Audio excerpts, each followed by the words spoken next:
Have you ever found yourself lying awake middle of the night, just staring at the ceiling? Yeah.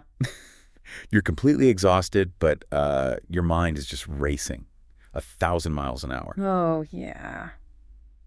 That feeling. It's that, really frustrating feeling where your thoughts just have this volume knob stuck on loud, especially when all you need is to just wind down and sleep. Mm-hmm.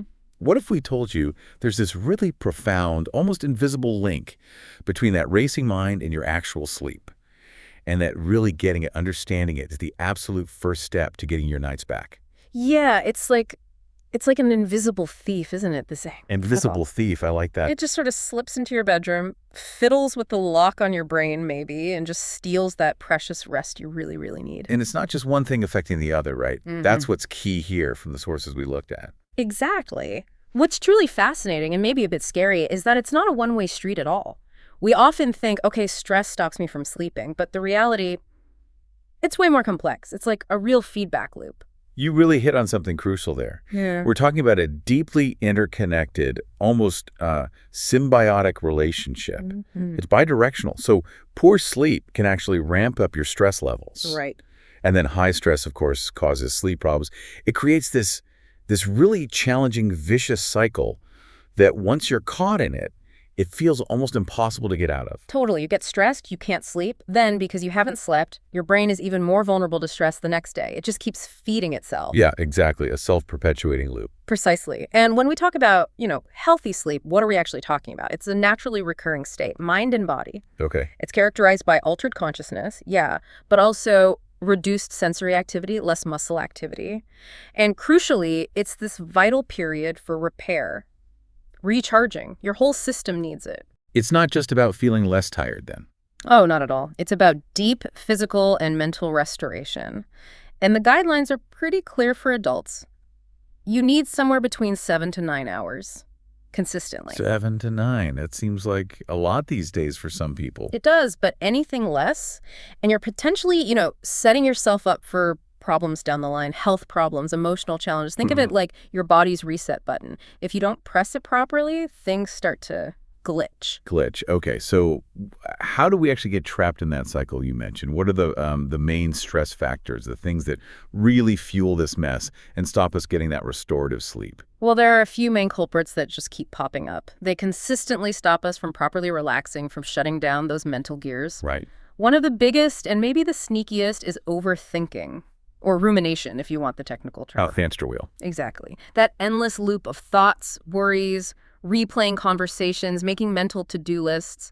It keeps your brain firing on all cylinders when it should be powering down. Mm-hmm. You might be stuck on something from work or worrying about tomorrow or even cringing about something you said 5 years ago. It's the absolute opposite of rest. It's like a mental marathon at midnight. Been there. Okay, what else? Then, of course, there's good old caffeine. Now, look, a morning coffee. Fine. Ritual, for many, can even be good for you. Sure. But having it too close to bedtime, that's basically sending a direct invitation to your brain to stay alert. Caffeine has a half-life, It takes hours for your body to clear it. That 3 p.m. pick-me-up could still be messing with your nervous system at 10 p.m. Wow, okay. That late. Yeah. Making it really tough for your brain to switch gears into sleep mode. And maybe the biggest player, cortisol. The stress hormone. The stress hormone. It's the star player in your body's fight or flight response. Absolutely essential if you need to, react quickly to danger. Right. Like running from a lion, historically speaking. Exactly. But when cortisol levels are chronically high, maybe from nonstop work pressure, relationship stress, or just constant low-level worrying, it keeps you stuck in that state of high alert. Mm-hmm. This directly prevents the physiological relaxation you need to drift off and stay asleep. Your body basically thinks it's still in danger, even when you're tucked up safely in bed. So it's not just that these things make it hard to fall asleep initially. It's that the lack of sleep then actually amplifies the stress response, creating that nasty feedback loop you talked about. That's it. It's like a snowball rolling downhill, right? Yeah. Getting bigger and faster. Yeah.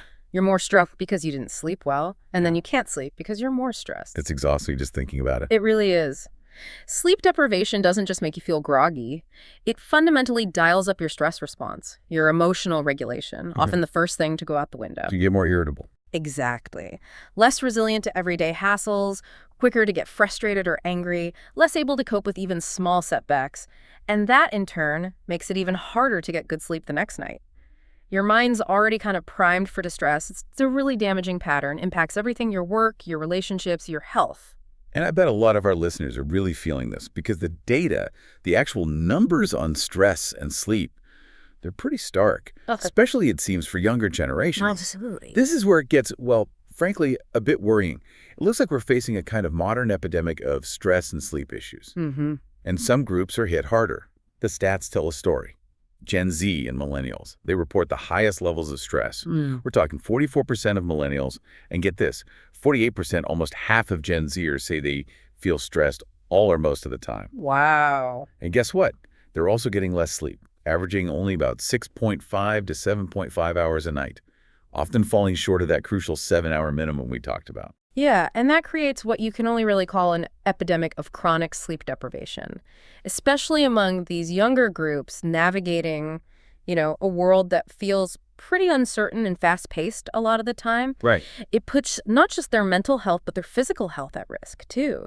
Sets them up for long-term problems. Can you give us, like, a real-world picture of that? Sure. Think about college students, right? Pulling all-nighters, fueled by caffeine and energy drinks, constantly stressed about grades, job prospects, fitting in, or maybe young professionals dealing with really demanding jobs, schedules that bleed into evenings, weekends, maybe student debt, the gig economy pressure, that feeling of having to be always on. Yeah, the phone never stops. Exactly. Sleep often becomes the first thing they sacrifice. They think they're trading it for productivity or social life, but then they find themselves less productive and more anxious the next day. It just keeps compounding.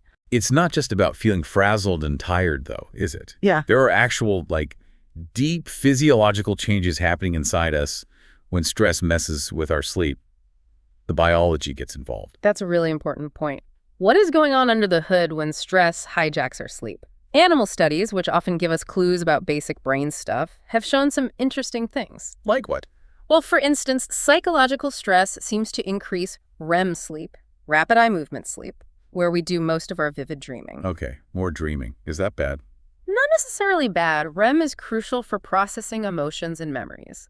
But stress seems to increase its duration, and this seems to be mediated by specific brain cells called cholinergic neurons. Think of them like little conductors. Okay. When stress is high, these conductors seem to dial up the intensity and length of REM, but too much REM, especially if it's filled with stressful dreams, which often happens. It isn't always the most restorative. You can actually wake up feeling almost as tired because your brain's been super active, not really resting deeply. Huh. Yeah. Interesting. And you mentioned stress hormones earlier. We need to talk about the HPA axis, hypothalamic pituitary adrenal axis. Sounds complicated. It sounds technical, but it's absolutely central. Think of the HPA axis as your body's main stress response control center. It's the link between your brain and your adrenal glands, the ones that pump out cortisol. Right. When you perceive a threat or just feel stressed, this axis kicks into gear, ending with cortisol release. Cortisol makes you alert, focused, ready for action, even boosts blood sugar for quick energy, essential for short-term danger.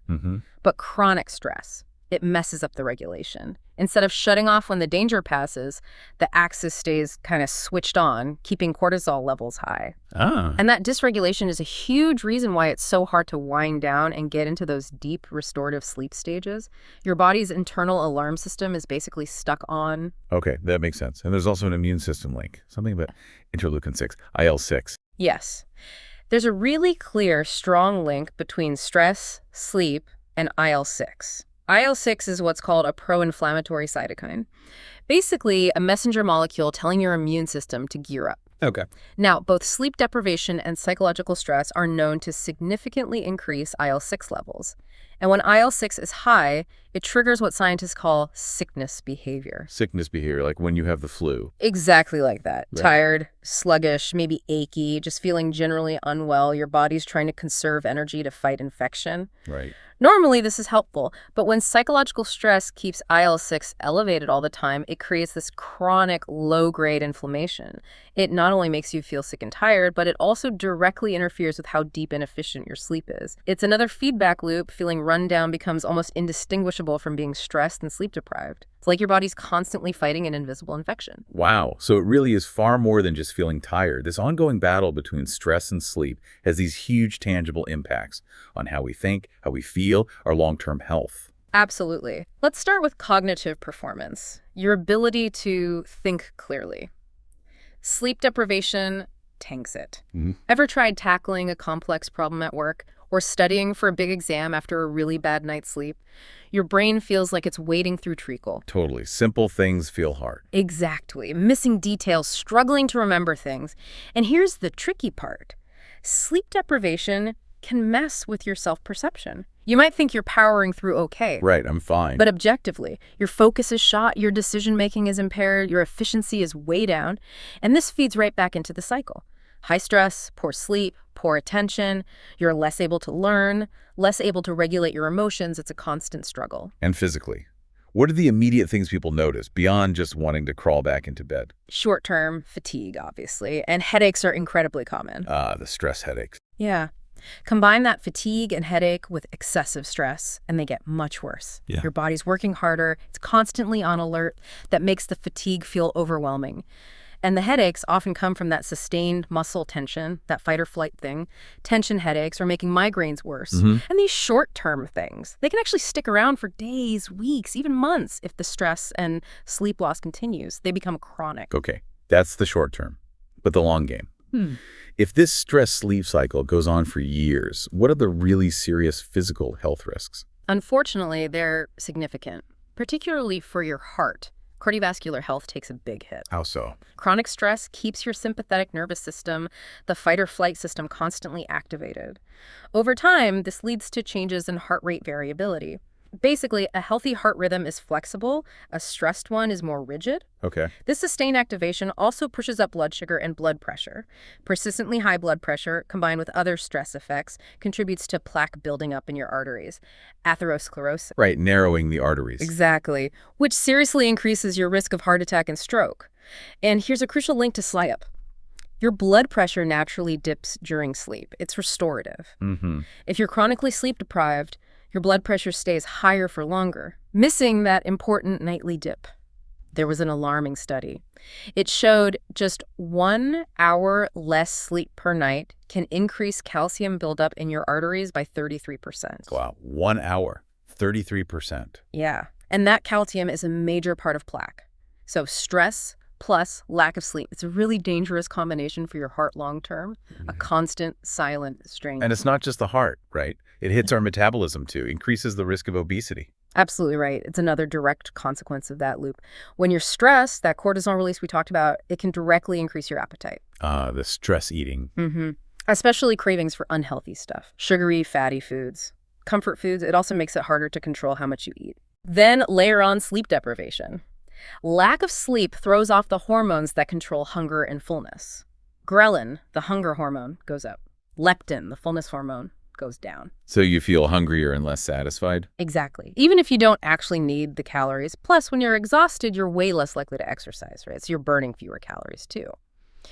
Stress and poor sleep together are a potent recipe for weight gain and obesity, which then brings a whole host of other health issues. Or beyond the physical, there's that huge emotional and psychological toll. Like thinking about work. Job stress must really impact sleep. Oh, massively. It's a critical factor that often gets overlooked. The constant demands, weird schedules, especially night shifts, they just wreck your natural body clock. Feeling unsupported or unrecognized, dealing with conflict, or even serious issues like bullying or harassment, all of that significantly ramps up stress, and sleep is one of the first casualties. And then that impacts work performance directly. Leads to poorer performance, less productivity, more sick days, higher risk of burnout, and both mental and physical illness. It's another vicious cycle. Stressed employees sleep poorly. Poor sleep harms performance and health, which can increase stress. It bleeds into every part of life. And it can go even deeper psychologically, right? You mentioned PTSD earlier. 70% of PTSD patients having sleep problems. What's happening with their sleep, especially dreams? Yeah, the link between trauma, stress, and sleep is profound and often devastating, especially concerning dreams. Studies, even looking at widespread stress like during the pandemic, found people reported more dream activity. And often, those dreams related to past traumas, not just the current stressor.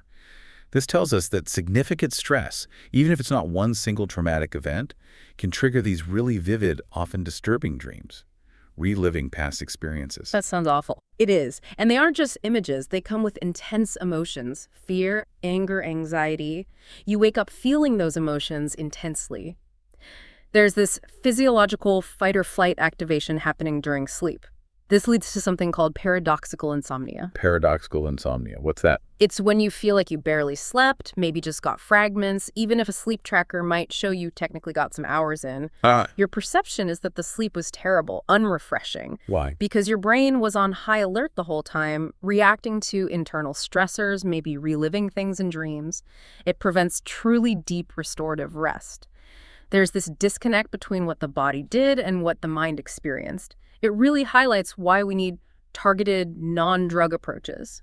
Okay, so we've painted a pretty clear, maybe even intense picture of how this invisible thief anxiety steals our rest, how it creates this ripple effect on our minds, our bodies. But here's the good part, right? The empowering part. We are definitely not helpless here. Absolutely not. There are really powerful, scientifically backed ways to reclaim your nights, to disarm that thief. And the foundational one, the one recommended by major medical groups, that's cognitive behavioral therapy for insomnia, CBTI. Yes, CBTI. It's short, it's structured, and it's a highly effective, evidence-based way to tackle insomnia symptoms head-on. What's the main goal? The main goal is simple: help you fall asleep faster, stay asleep longer, and feel more rested and functional during the day. And the results are impressive. 70% to 80% of people with primary insomnia see significant improvement. 70 to 80%, that's huge. It is. That's why the American College of Physicians actually recommends it as the first thing to try, even before medication. Because it gets at the root, causes the thoughts and behaviors driving the insomnia, rather than just masking the symptoms. It's really about retraining your brain and body for sleep. Okay, so how does it actually work? What are the core techniques in CBTI that make it so effective? Well, at its core, CBTI zeroes in on restructuring those thoughts, feelings, and behaviors that are actively messing with your sleep. One key part is cognitive restructuring. Changing your thoughts. Exactly. It helps you identify, challenge, and ultimately change those unhelpful, dysfunctional thoughts and beliefs about sleep that are keeping you awake. Like what kind of thoughts? Like maybe you're constantly anxious about not sleeping, thinking, oh no, here we go again, another sleepless night. Or you have totally unrealistic expectations like, I must get exactly 8 hours or my whole day is ruined. Yeah, that pressure makes it worse. Definitely. Or worrying excessively about how tired you'll be tomorrow. Cognitive restructuring helps you break that frustrating nightly cycle of dreading bedtime. It teaches you to look at the evidence for those anxious thoughts, reframe the misconceptions, and develop a more realistic, helpful perspective. That naturally promotes a calmer state, making sleep easier. It's about changing your whole relationship with sleep. That makes so much sense. So much of the struggle is mental. And then there's something called stimulus control. Sounds like it's about the environment. It is, very much so. Stimulus control is all about breaking negative associations with your bedroom and the act of trying to sleep. A lot of people with insomnia start to dread their bedroom, right? Yeah, it becomes the scene of the crime. Exactly. They associate it with frustration, wakefulness, failure. They might also do stimulating things in bed: eating, watching intense TV, working, endlessly scrolling on their phone. Guilty. Stimulus control helps you literally reclaim the bedroom as a place for restful sleep.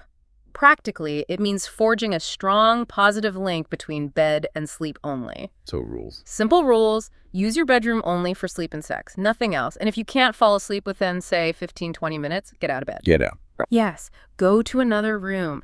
Do something quiet, relaxing, not stimulating. Read a physical book under dim light. Listen to calm music, maybe some gentle stretching. Only go back to bed when you feel genuinely sleepy again. The goal is to break that negative conditioning and retrain your brain. Bed exceeds sleep. That sounds tough, but powerful. And what's great is how accessible these things are getting. It's not always about finding a therapist anymore, is it? There's digital CBTI, DCBT. Absolutely. The rise of digital CBTI apps has been a total game changer for accessibility. Tools like the VA's CBTI Coach or various commercial apps offer structured programs right on your phone or computer. So you get the core principles. Yeah, you get the core principles, the exercises, the tracking delivered digitally. It dramatically expands access, lowers costs, and brings CBTI to way more people Kids, teens, adults who might not have found or afforded a therapist otherwise. And is it as effective? The research is ongoing, but yeah, the improvements people see in their insomnia symptoms with DCBT seem remarkably similar to face-to-face therapy. It's putting really effective, evidence-based help right in your pocket. You can work on it at your own pace, in your own home. Okay, so we've got the foundational strategies. What about those moments, when you just need to calm down now, an immediate tool to shift your state? Breathing techniques always come up. They do, and for very good reason. They're a direct line to your nervous system. Yeah. One of the most popular and really effective ones is the 4-7-8 breathing technique, sometimes called relaxing breath. Okay, 4-7-8, how does it work? It comes from pranayama, the yogic practice of breath control. It's pretty simple. You place the tip of your tongue just behind your top front teeth on that ridge of tissue. Keep it there. Okay. Then inhale quietly through your nose for a count of 4. Got it. Hold your breath gently for a count of 7. Hold for 7. And then exhale completely through your mouth for a count of 8, making a gentle whoosh sound. In 4, hold 7, out 8, 8. That's the rhythm. And the key is the ratio, isn't it? So if holding for 7 feels too long at first. Exactly. The exact seconds matter less than the 4-7-8 ratio. So you could start shorter, inhale 2, hold 3.5, exhale 4. The key is the pattern and consistency. How often should you practice? Practicing it just once or twice a day regularly can make it much more effective over time for managing stress and just calming yourself down quickly. It's interesting, unlike some medications that can lose effectiveness, this technique tends to get more potent with practice. Why does it work? It helps activate your parasympathetic nervous system, that's your rest and digest mode. It literally puts the brakes on the stress response, slows your heart rate, and brings on a state of calm, ideal for winding down for sleep. And deep breathing generally, beyond just 4-7-8, has wider benefits too, right? Not just for sleep. Oh, absolutely. The anecdotal evidence is huge. Everyone feels calmer after a few deep breaths. But the clinical findings back it up too. Deep breathing techniques consistently show positive effects on anxiety and stress levels overall. Like what? Well, they might improve heart and lung function, better oxygen intake, better blood flow. They can help lower blood pressure. Some studies even show improved quality of life for people with chronic conditions, and interestingly, potentially reducing migraine frequency and severity. It's a powerful, free tool you have with you constantly. Just focus on your breath. Another really effective set of tools for finding that inner calm is mindfulness and meditation. And these often get taught within CBTI, which says a lot about their power. Yes, they're integral to the relaxation training part of CBTI. Why?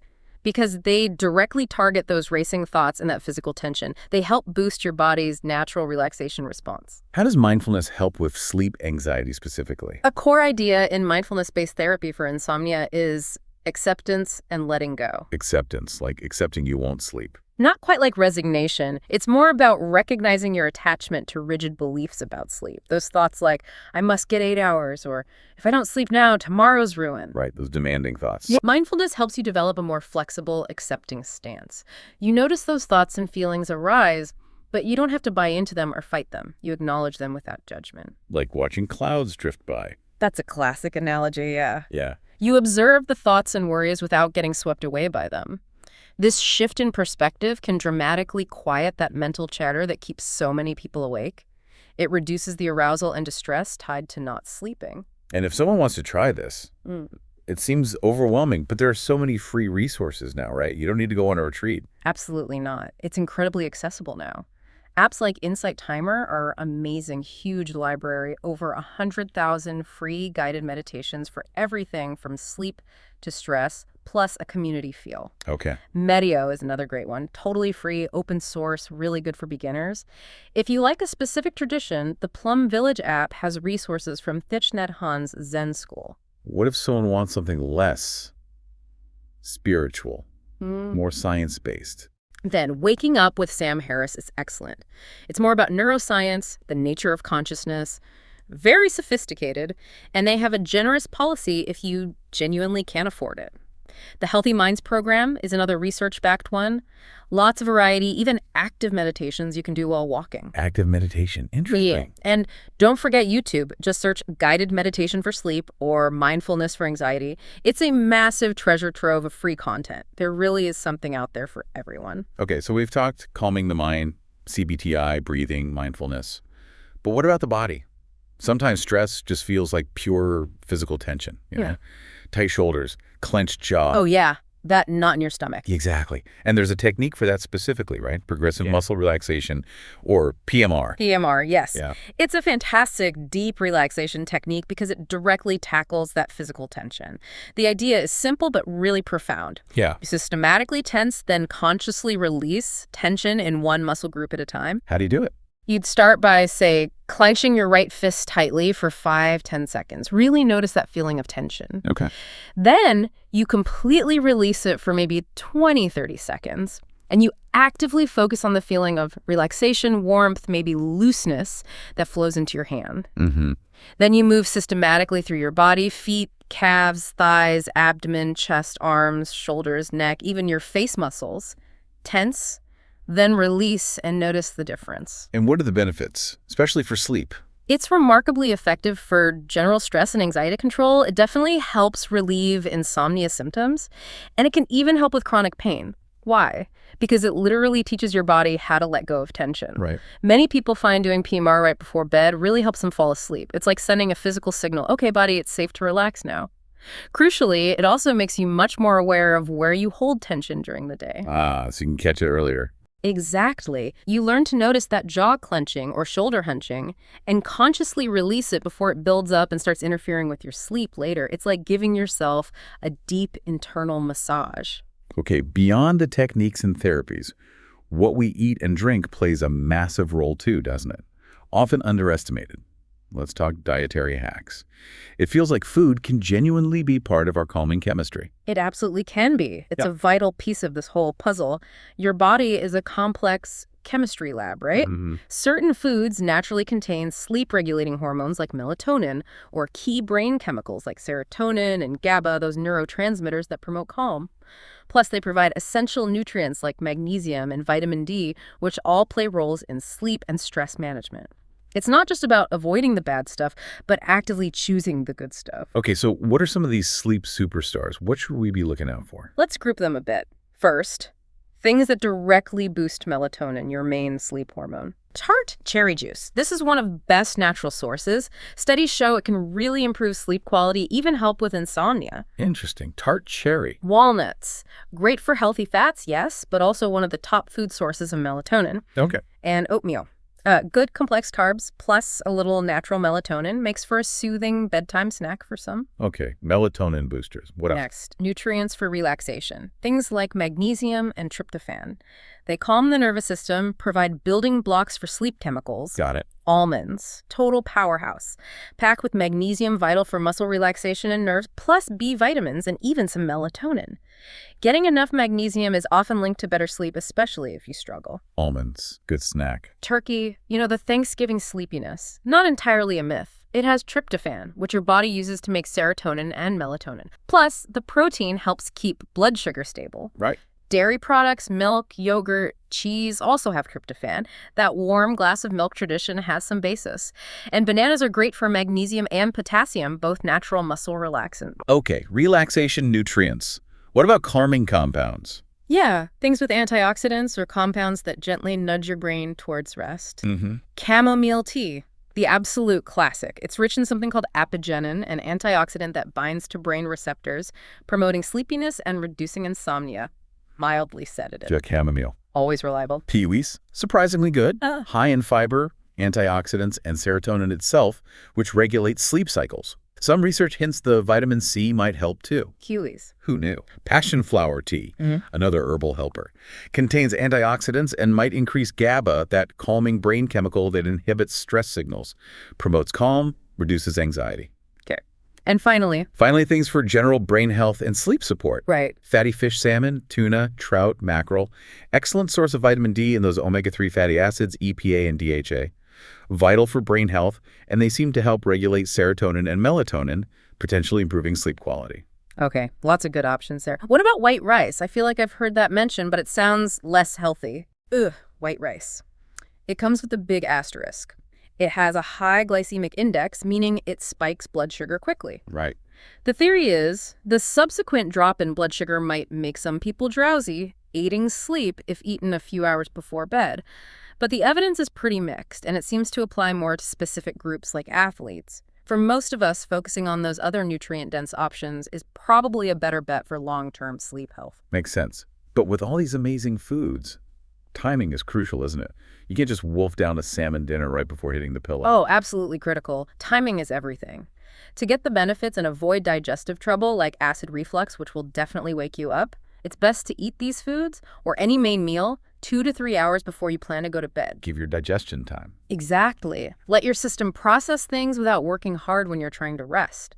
And generally, a regular eating schedule helps too. It supports better digestion overall and syncs up better with your body's natural rhythms, which also influences sleep. And on the flip side, what should we absolutely avoid near bedtime? Right, the definite sleep disruptors. Alanis. Sugary foods, Yeah. desserts, candy, even sugary drinks, blood sugar roller coaster. Yeah. Bad for sleep.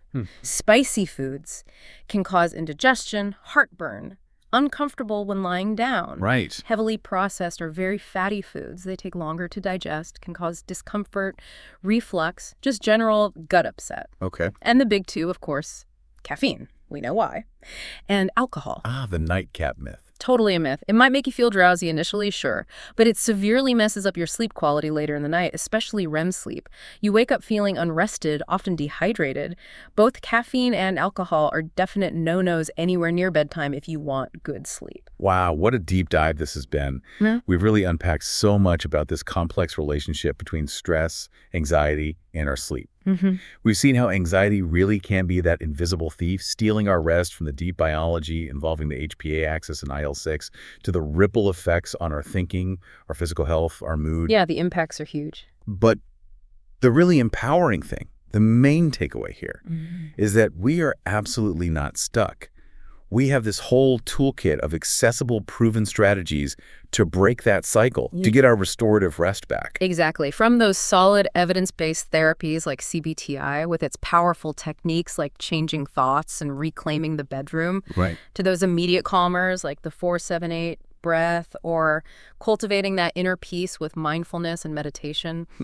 We also covered releasing physical tension with PMR and really nourishing our sleep through smart food choices, understanding the what and the why. It's a really comprehensive set of tools. Each one offers a slightly different angle, but they all work together towards a calmer mind and a much better night's sleep. It's about giving you back control. So as you go about your day, maybe heading towards the evening, just consider this. How much of your waking life, your energy, your focus, your patience, your overall happiness is really shaped by how well you slept the night before? It's profound when you think about it. It really is. So what small, consistent shift could you make in your nightly routine, maybe starting tonight? What one thing could start that ripple effect towards a calmer mind and a more vibrant, energized you tomorrow? Think about it, because even one small step tonight really can lead to a healthier, happier tomorrow.